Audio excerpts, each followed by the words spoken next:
Hear me when I tell you, some of the hosts on The View, abolish. Get them out of here. Next. Get them out. Trash. I cannot. I cannot. I need somebody to get in here real quick. Hey y'all, hey y'all, hey y'all. Thanks so much for joining me. I'm not going to be here for a long time, but I'm here for a passionate time. To all of those who are new, thank you so much for joining.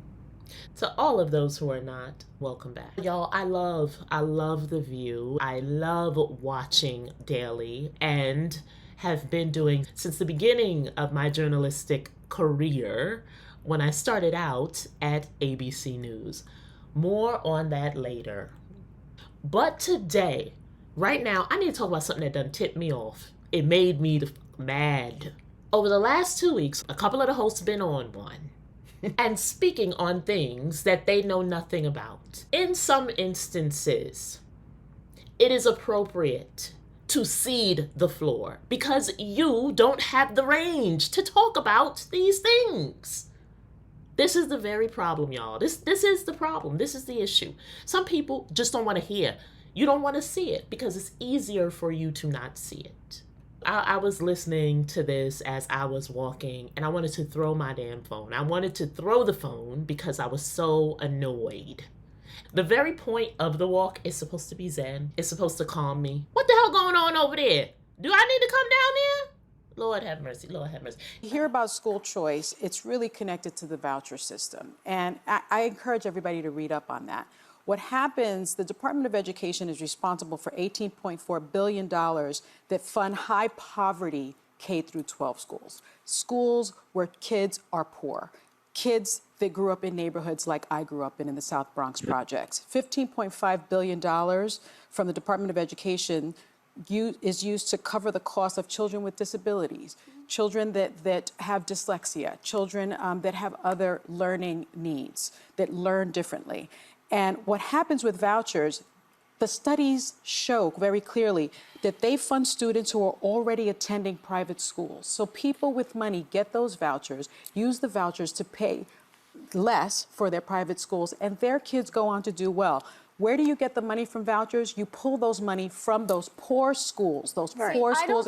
Let me just finish this. So wealthy families are overwhelmingly the recipients of school voucher tax credits. I'm not making this up.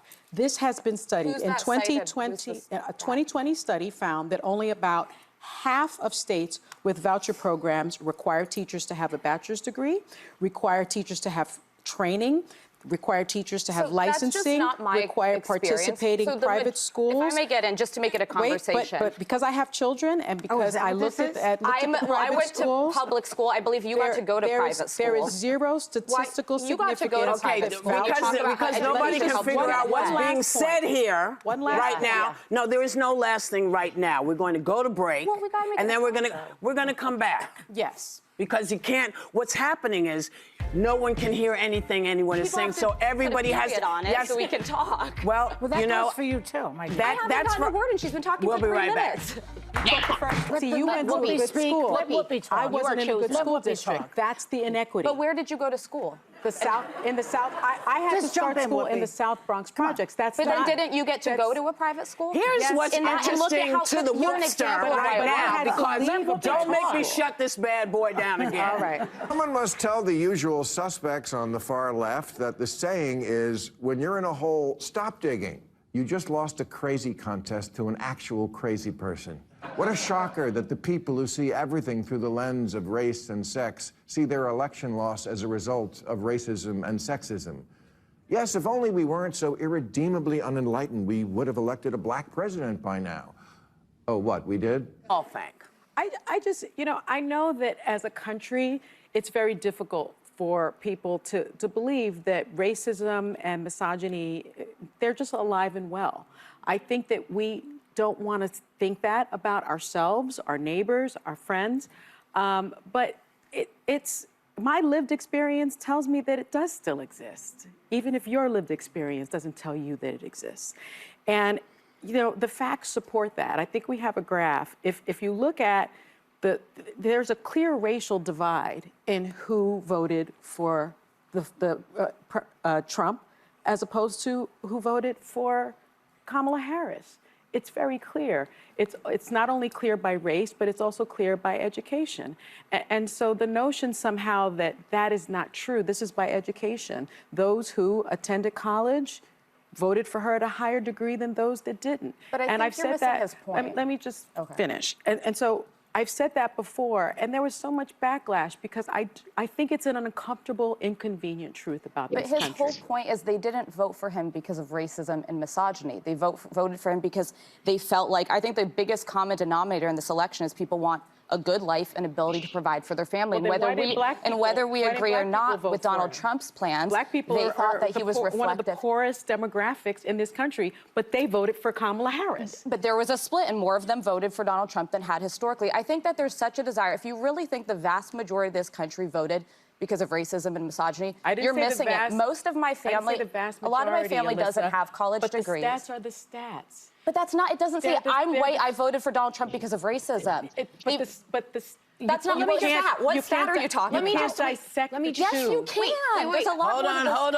Calm down. Everybody just take a breath. Take a breath. Well, take a beat. Well, let me jump in here because I think, Sonny, what you say is valid, and I think absolutely that is part of the problem. But when we hang our hat on that's the only problem, or no the one's main, saying it's the only. I'm not saying you are, but I'm saying the backlash is that when people hang their hat on that being the only reason, any criticism of Vice President Harris must be because she's a woman or she's black. They get that. They don't want a handout. They want a chance to get ahead. No, and nobody wants a handout. That's why when people started talking about welfare years ago, it's like you weren't talking to people who were on welfare. Yeah. Nobody wants to be on welfare. Yeah. Nobody wants to be down. Everybody wants a leg up. We all want to do better for our families. Mm-hmm. There's not a person, black, white, male, female, who doesn't want that for the family. I like what you said, because as a woman, I see things differently. As a black woman, I see things and hear things differently. I hear when people don't believe that there's an issue. I hear it, and there is an issue. Who is going to speak to Alyssa? Who's going to speak to this girl? Who's going to tell her? We know. Alyssa is a conservative, and she holds conservative values. We know. But girl, you are willfully ignorant. How are you going to sit up there? What the hell's wrong with you? When I tell y'all, that ticked me the hell off this week. First of all, if you have not lived an experience, you have no business fixing your mouth to talk about an experience and say what something is or is not about, huh? Secondly, the numbers don't lie. They are what they are, hun. I know it may be tough for you to understand. I know it might be difficult for you to comprehend. I know it may be difficult for you to take in. Can somebody please send this girl Kimberly Crenshaw's YouTube page? Clearly she doesn't understand intersections. Clearly. I wasn't going to be on here for a long time, but I was here for... This wasn't a good time, but I had to give it to you because, girl, if you don't shut up over there... Anyway, until next time, friends, you, no matter what, even if people don't want to hear you, even if people ignore and deny and gaslight, friends, no matter what, you are capable of big things. I'll see you next time. Girl, Lord, a mess.